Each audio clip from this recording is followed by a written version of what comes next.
It's a cold-blooded strategic partnership built upon shared interests and built upon a shared vision of the world. China was spying, pretty full-on spying against Russia. What they don't talk about so much, because it doesn't suit them at the moment, is that the most rapacious foreign power in the 19th century was Russia. For two militaries to really work effectively together, they have to share a lot of systems, a lot of know-how, the ways in which they look towards a battle, the strategies, the weaponry. And there's very little of that in the relationship between Russia and China. My name is Ian Williams, a long-time foreign correspondent in Russia, China, the Far East. More recently, an author of several books on China, 2 novels, 3 non-fiction books, one looking at the surveillance state, another at geopolitics. The most recent, Vampire State, the rise and fall of the Chinese economy, looks to try and understand how China's predatory economy works, the challenges it faces, and the consequences of the economy going pear-shaped, facing difficulties, and the consequences for both China and for the world. I think that the most significant meetings started to take place after Xi Jinping became leader of the Chinese Communist Party. Vladimir Putin and Xi Jinping have very similar worldviews.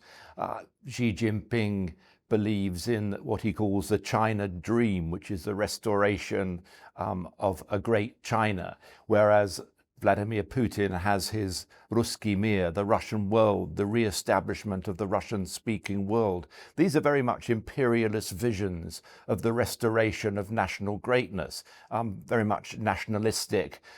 This is a shared vision, a shared passion. But I think the thing that draws them together most strongly is their unity in being suspicious and hostile towards the West and towards the United States in particular.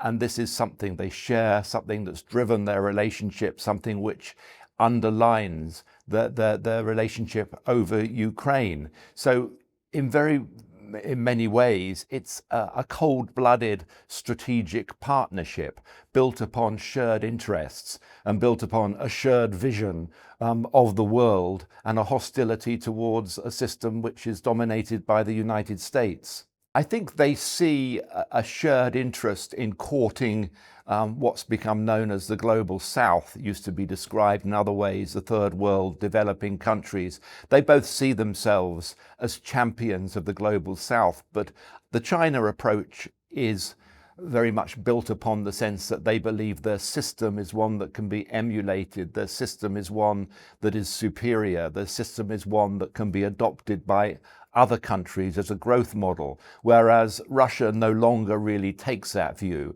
since the collapse of the Soviet Union. Certainly during the Cold War, both China and Russia competed in what was then described as the Third World to try and push their ideology, their competing visions of revolution and communism. These days, Russia doesn't really bother. It's a far more cynical approach to the world, whereas China still has the view that its system is one that can be copied and emulated and will bring development and economic growth to those countries, built upon state capitalism, authoritarianism.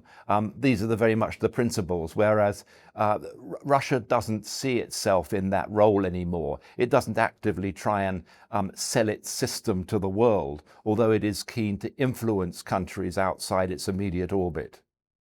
When you look at their attitudes towards the system, towards the international rules-based system, as it's sometimes described, it's a tricky concept, but broadly speaking, it's a set of institutions and rules, the way the international system comes together, which was introduced by the victors of the Second World War.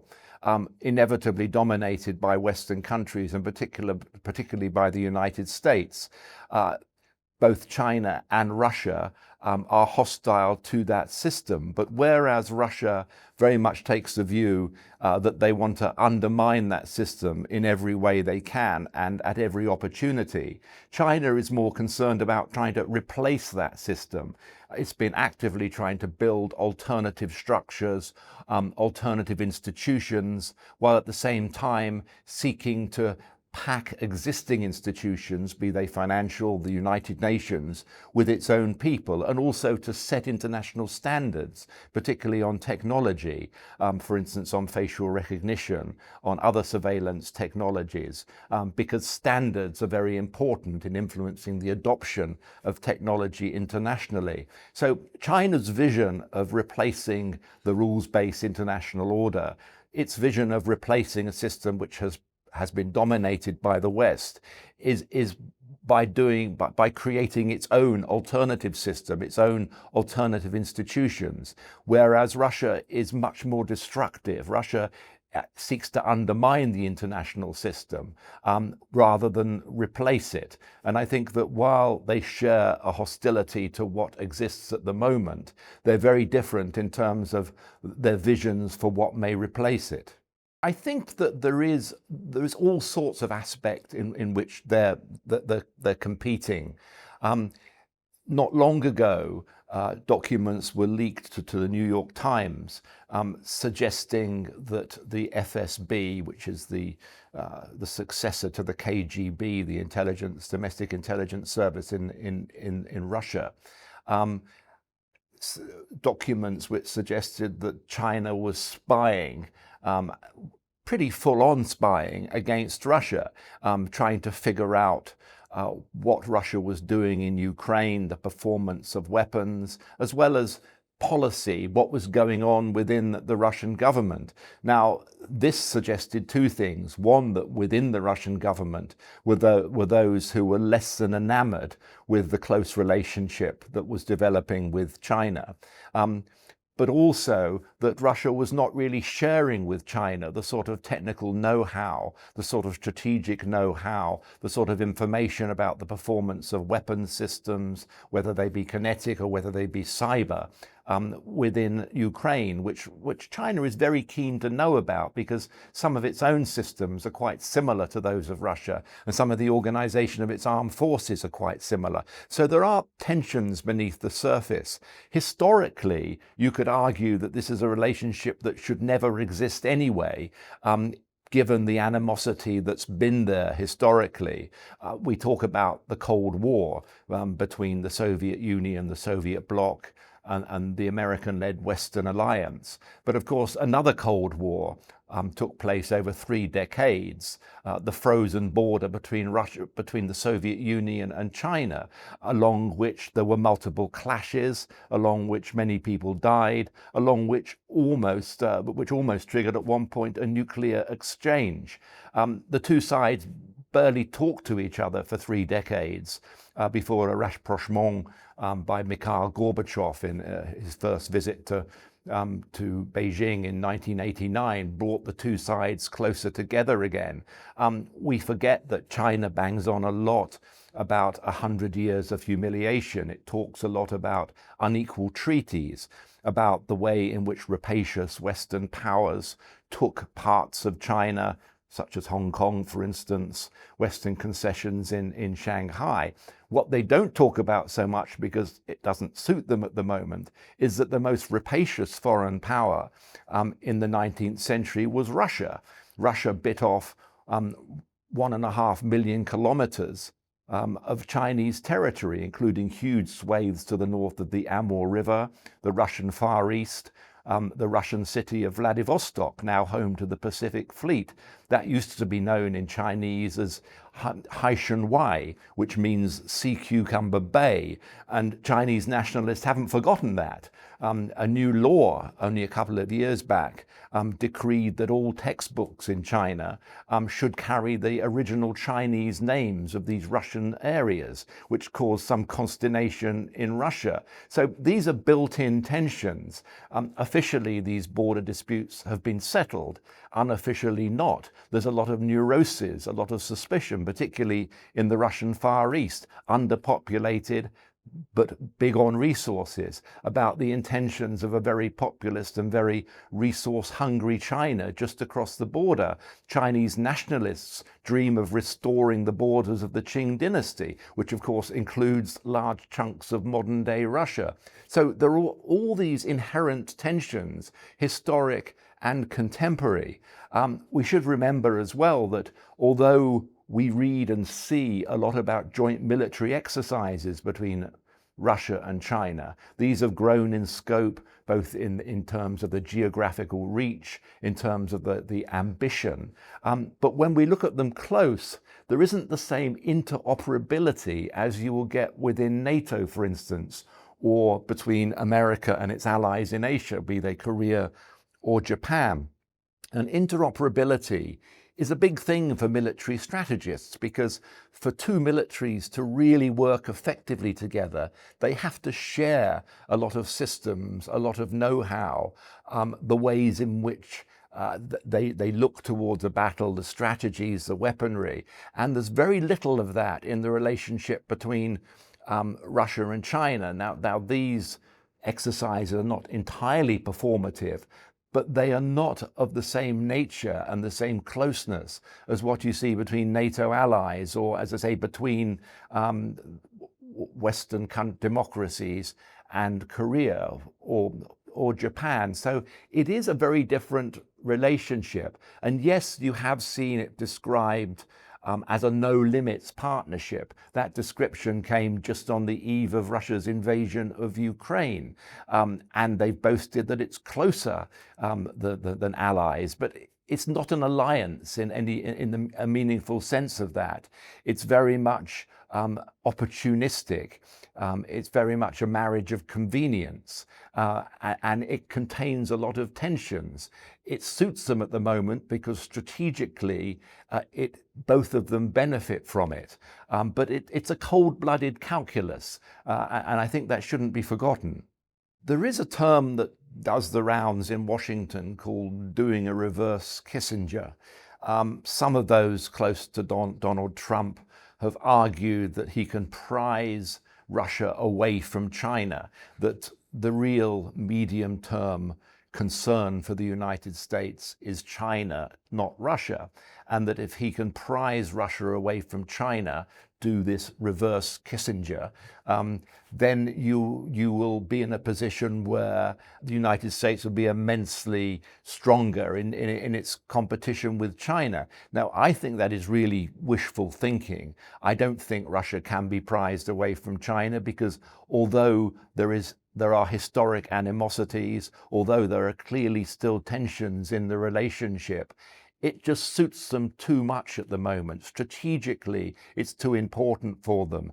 They both get too much out of it, economically, diplomatically, strategically, for it to be undermined. And I think for those close to the Trump administration to suggest somehow that there will be a Kissinger goes to China moment, that somehow Russia can be prized away, that Putin in his bromance with Trump can turn his back on China. I think this is wishful thinking. Russia will clearly play along Trump. It's been very effective at doing that. But I don't see any way in which Russia can be prized away from China in the current context. I think if and when that relationship does come under greater tension, it will be because of inherent difficulties, inherent tensions within the relationship, not because of any desire to get closer to the Trump administration. There's a very curious red line which China has tiptoed up to, and some would argue has crossed, in terms of its relationship with Russia over the Ukraine war. If we turn the clock back slightly to a meeting ahead of the Beijing Olympics, Winter Olympics, between Putin and Xi, when they declared their no limits partnership. A few days later, Russia invaded Ukraine, and there was a lot of speculation about whether China was tipped off, whether China knew about it.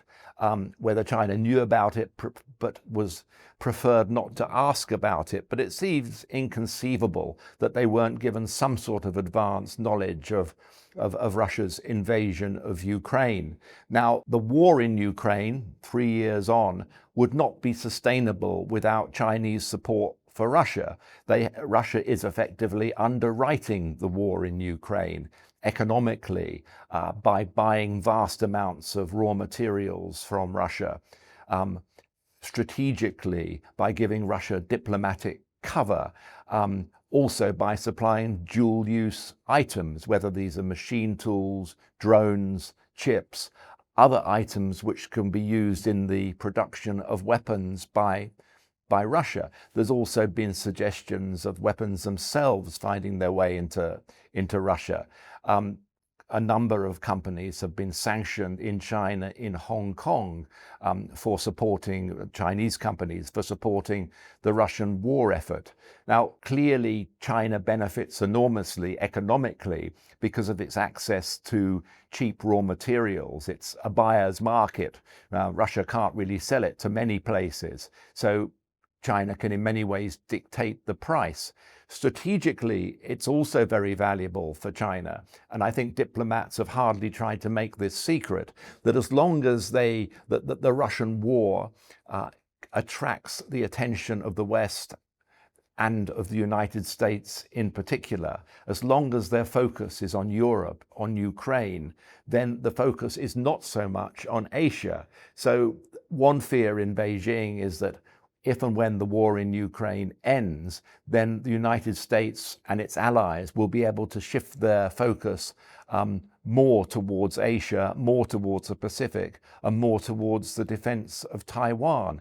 So it suits China, it suits Beijing, it suits Xi to have all this attention on Ukraine, to have Ukraine bubbling away, because it gives him a potentially freer hand in the Pacific. I think that it would be a major blow to Xi if Putin were to be humiliated in Ukraine, and indeed if Putin was to lose power as a result of that, because the two are very close, because the two have similar mindsets in terms of their view of their country's role in the world, their imperialistic attitude towards restoring national greatness, their close partnership. So any humiliation, defeat, demise of Putin would inevitably, I think, be damaging for Xi.